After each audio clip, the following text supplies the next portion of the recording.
So ito F6, nabuksan na ang makina.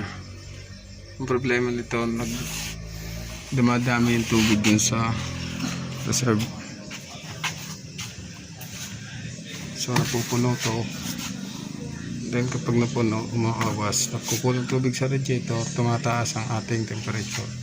So kalimitan, ang concentrate natin sa taklob ng radiator. Pero ito kung makapansin natin, marami siyang taklob na radiator na bago. Ayan. Pero ganun pa rin ang issue. Okay. So kung makapansin natin, kung nito dito yung nagko-control ng pabalik. Pero kung makapansin natin, itong na to mayroon T-connection. Ayan.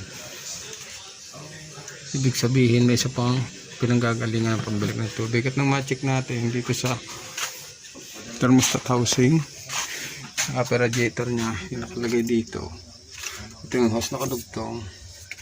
So meron siyang parang nakukontrol at may taklob pa rin siya dito. So hindi siya katulad ng shape ng pangkaraniwang taklob na radiator. So puting i-check muna natin ito. Okay, ayun. So yun nga, nakita natin yung isa pang taklob. So pinalitan natin ng pangkaraniwan taklob ng radiator. Ito yun. At i-test drive natin. So far, so good naman. Kaya pag sa sunod, kapag may isyong ganito, tingnan natin kung isa lang talaga yung magpokontrol o isa lang yung taklob. Katulad nito, nakailang palit na radiator cap, meron pa palang isa. So sana makatulong. Please like and subscribe.